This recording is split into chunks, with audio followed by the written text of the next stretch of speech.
The same time the nativity of the content కనుక చూసుకున్నట్లయితే మీరు షూట్ చేసినటువంటి ప్రాంతాలు ఇవన్నీ కూడాను అబ్రాడ్లో షూట్ చేశారు. కన్నప్ప అనేటువంటిది is 100% Indian heritage and Indian devotional content ఇది.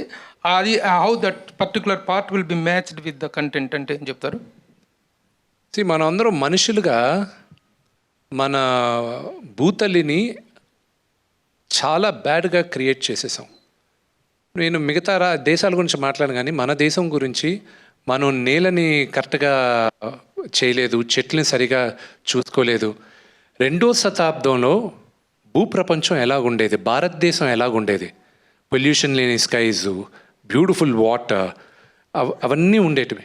సో నేను 2వ శతాబ్దంలో సినిమా తీస్తున్నాను కాబట్టి 2వ శతాబ్దానికి మీ అందరినీ తీసుకెళ్ళాలి. సో ప్రపంచంలో నేను నమ్మేది దేవుడు వేసిన లాస్ట్ పెయింటింగ్ అలాగే ఉందంటే న్యూజిలాండ్. దానికోసం అని నేను అక్కడికి వెళ్ళి ల్యాండ్స్కేప్ షూట్ చేశాను. విష్ణు గారు హాయ్. హాయ్ అండి. విష్ణు గారు, మై క్వశ్చన్ ఇస్, ఎప్పుడైనా ఇలాంటి అంటే దేవుడికి కనెక్టెడ్ మూవీస్ ఉంటే కొన్ని రూల్స్ రెగ్యులేషన్స్ ఫాలో అవుతారు. మీరేమైనా ఫాలో అయ్యారా? సెట్లో ఏమైనా ఫాలో అయ్యారా మీరందరూ డివోషనల్గా? అంటే నాన్ వెజ్ తినకూడదు or something like that. Thinnadu Kannappa. It's a good question. Kannappa ప్రతి ఒక్కరు సెట్లో ఆ లింగాన్ని చేసినప్పుడు లింగం హైటు 3 అడుగుల 11 ఇంచులు. అక్కడ లెఫ్ట్ సైడు కన్ను అక్కడ ఒక చిన్న డెంట్ ఉంటుంది. ఆ డెంటు కన్నప్ప రెండో కన్ను పెట్టేటప్పుడు శివుడు ప్రత్యక్షమయ్యాడని నమ్ముతారు.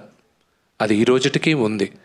ఇంకోటి కూడా ఏంటంటే చాలామందికి తెలియంది, లింగానికి ఇప్పుడు మనం సినిమాలో చూపించే లింగానికి పానవట్టం లేదు. మొదట్లో ఉండేటప్పుడు లింగం ఒకటే ఉండేది, తర్వాత పానవట్టం తీసుకొచ్చాం. అదొక డిఫరెంట్ చరిత్ర. I'm not going to explain that now. But Thinnadu కథ is against all the rules. దేవుడిని ఇలాగే పూజించాలి, ఇలాంటి కండిషన్ ఇది అన్న రూల్స్కి భిన్నంగా వీడు బిహేవ్ చేసినప్పటికీను దేవుడికి జింక మాంసం ఇచ్చాడు, నోటుతో నీళ్ళు పోసాడు, వీడు డ్రెస్తో వీడు దేవుడిని తాకి తుడిచాడు. ఇవన్నీ చేసినప్పటికీను వీడు మనసు చాలా మంచిది కాబట్టే దీంట్లో పెద్ద లెసన్ ఉంది ఈ మూవీలో.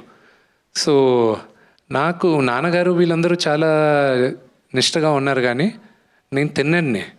సో నా శివుడితో నేను ఎలా ఉండాలో నేను మనస్ఫూర్తిగా ఉన్నాను నేను. విష్ణు గారు. మధుబాల గారు, firstly welcome back. It's feel so pleasant seeing you here. Thank you. So being in such a huge project, massive project like Kannappa, what do you have to say like for all of them and especially Vishnu garu? Firstly, Andraku Namaskaram. I'm really very, very proud and privileged to be here on the stage.